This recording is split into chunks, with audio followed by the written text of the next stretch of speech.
when famous last words fail you.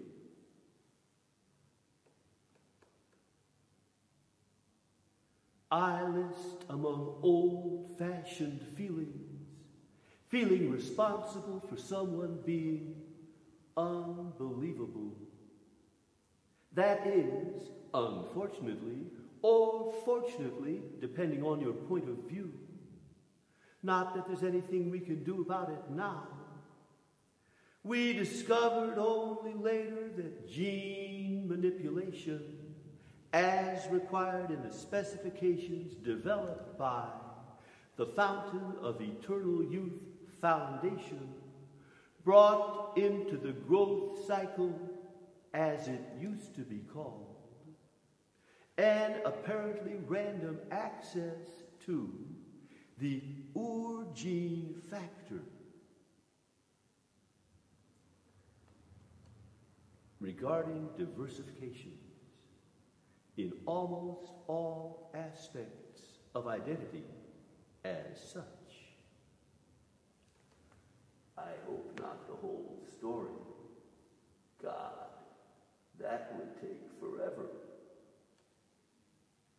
To be specific, the choice of to live forever through prescribed applications of the youth salve brought with it the crossover factor, as it came to be called, through which the organism, while living forever, lost entirely the well-thought-of security of living from beginning to end as a singular, regularly and constantly evolving manifestation of the life force.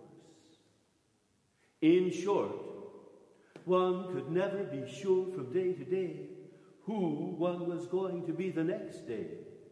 It was sometimes that sudden, sometimes not. Sometimes for years one would go on being, for instance, a black male of more than ordinary intelligence and ambition, believing in ideas that might be termed mystical, and at the same time cooking dinner every evening for another person or two whom one had chosen as a likable companion or likable companions, and then, suddenly, irrevocably, the crossover factor would begin, and one would become, within a matter of days or weeks, a tall white female of ferocious temper and sullen competitiveness, totally unwilling to cook dinner for anyone, and eventually gone from the premises, the neighborhood, the city, forever. I think he's gone. Yes, out of control. Crossover factor has been troublesome, to say the least. First, there was that period of decades when people were reluctant to disclose the facts. Everything was rumor. Scientists, as some were called then, simply scoffed, refused to believe that what had been created could render nature mutable. There was chaos. Scientists, as some were called then, who were witness to the event itself, were driven from the community of what was called science. Financial empires rose and fell overnight. The myth of defense eroded in the voting process, such as it was, under the stress of those changes, simply because, predictably, the populace at large, composed more and more of persons who had undergone the change and who had witnessed the change in others, determined that the dangers, as that concept was used then, were within and not without. There was chaos. Was is good.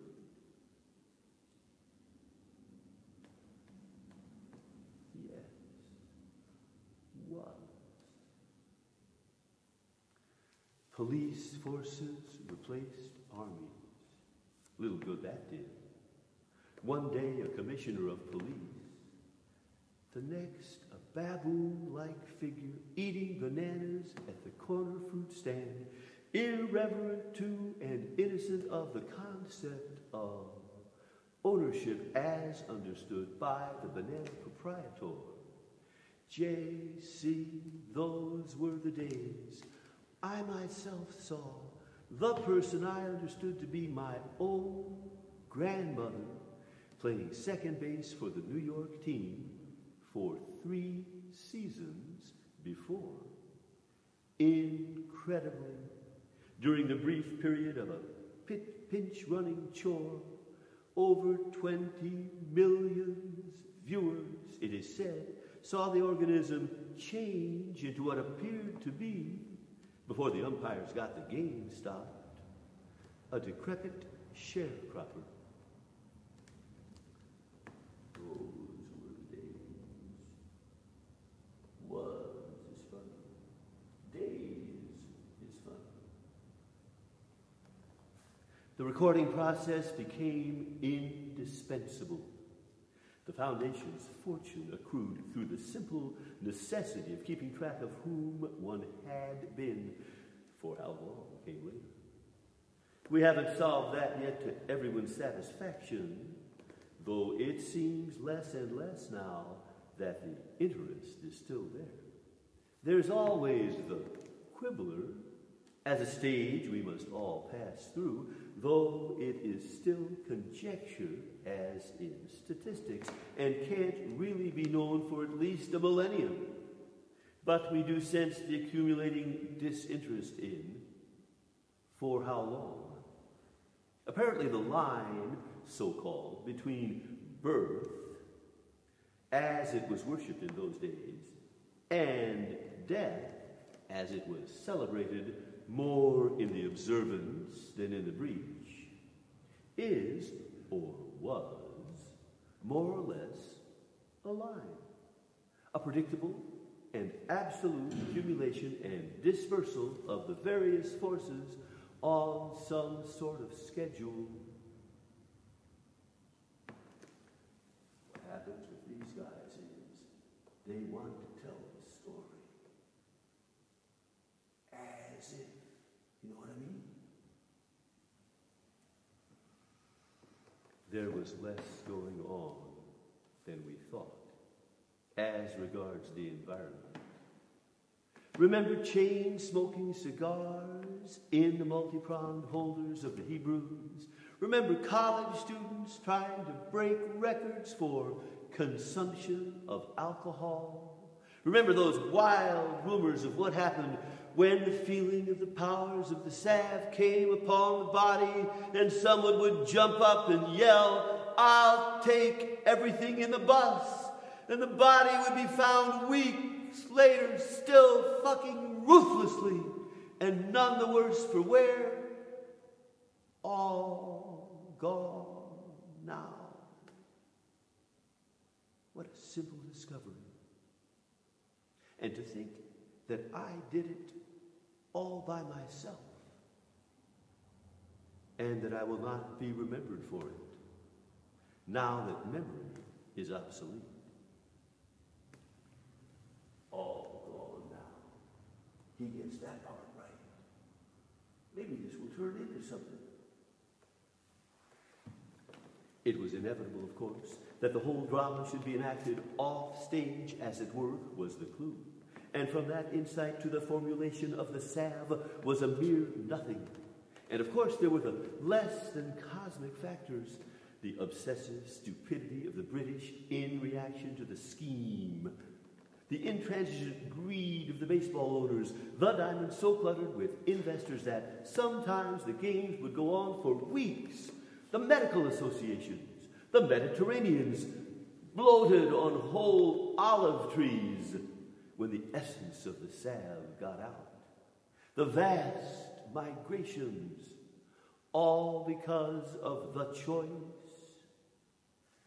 The vast migrations, the choice. My. Problem was that the shrinking process had something to do with locationing. It was very mysterious. It would have been interesting to follow it through, to do some research, but we just did not have the time. It was an emergency. As soon as everybody started using the salve, it spread like a plague. You'd open a drawer to get out a pair of pliers or maybe a clean pair of socks, and there would be one of the old ones all shrunk up but still alive. That didn't last long. I'll bet you couldn't get the salve now, no matter how much you were willing to pay. Governments went around killing people outright to get it all back. What a time that was. People were trying to shrink themselves just in case. But it wouldn't work unless the chemistry was just right. You had to be old, whatever that meant. And if it didn't work, they just got distorted, and sometimes the location worked only part way.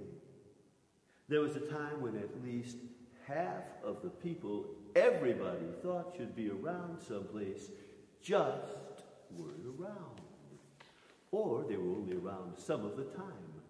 For years, you would read in the papers that one had been found, all shrunk up and still alive, in some place nobody ever looked in. It was scary. It got so people were afraid to look in their own closet, much less go on vacation. Of course, that was a long time ago. This gets complicated. Who is to understand? Nobody. Someone said it, and it bears repeating here, perhaps. This generation has a rendezvous with destiny. They would put out this calendar with quotes by famous thinkers, something like, I think music is a transcendental experience, enhanced by time, sincerely yours, or somebody. I forgot all their names now. What the fuck, it's gone. Guys walking around trying to be drunk. That moment when the alcohol takes over. That moment when nobody can touch you. Remember that? Damn, that was pioneering. Sometimes I miss it. This generation. Now that is completely out of line. Of course, the poet spoke about another generation. This generation, that is, that generation. Murder, 90 to 120 million of their own. I don't mean the wars, of course. Guys join up, that's their own fault, or not. We have that today in our communications packages, another version of the same thing, but different. I mean murder.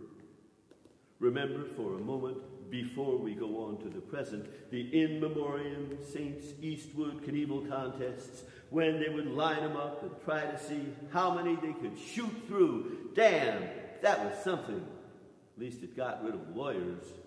No, I mean murder. God, how quaint those words sound today. Just line them up by the ditch, old men, women, kids, blast them in. Then they'd come along with the old Corolla plow and bury him, whether they was dead or not. Adolf, 9 or 10. Big Joe, 25 for sure. 5 or 6 in Indonesia. I don't know what that guy's name was. How many is that? 40? The Jays got about 10 in China. They lost count on account of changing cultural conditions caused a lapse in memory or language, depending on how you look at it. The great helmsman must have got 70 himself. Then JC, all those other places where you can't even pronounce the word. South America with the help of the USA. Africa, nobody could even guess except St. Evita or LW. who probably got more than all those other guys together. No, little Joe. This is nice. Many names, some known even.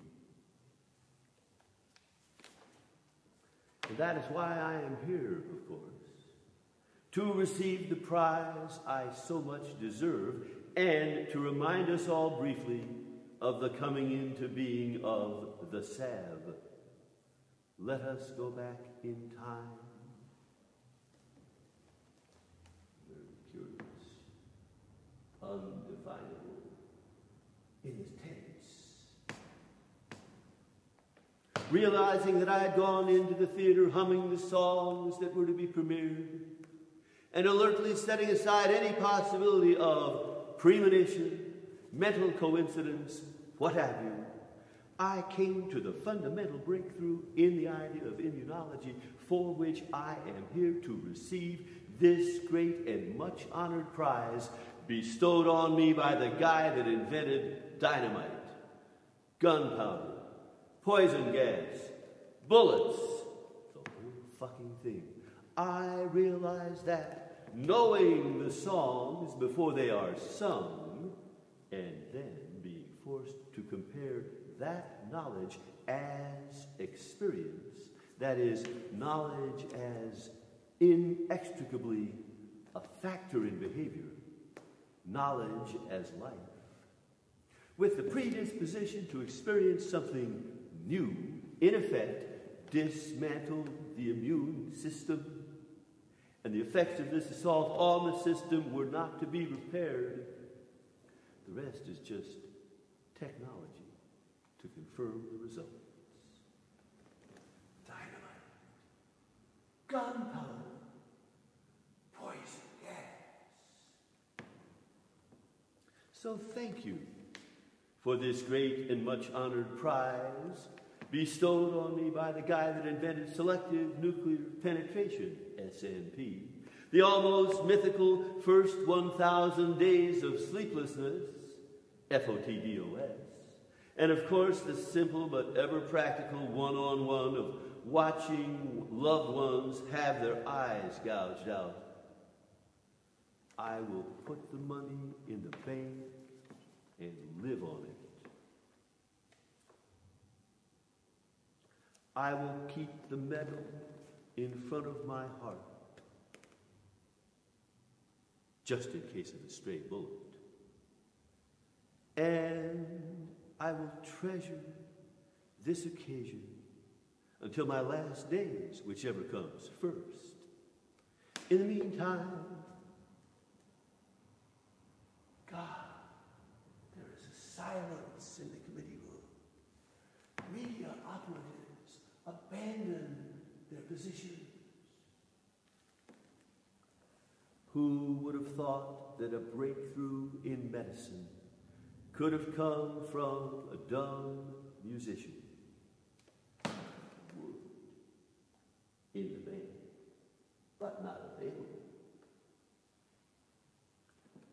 I have moved the great red rock that held down Australia, that kept the records of the old ones who drank water from the dust rather than fight among themselves. I have moved the great red rock to the outskirts of whatever this fucking place is called, and I wish that each one of you on the committee would find the time in the next few days to stick it. The great red rock that kept the records of the old ones who drank waters from the dust rather than fight among themselves. You know where. Go away of skinniness. And then the next one. And then the next one. Until the whole of the committee is gone. Thank you.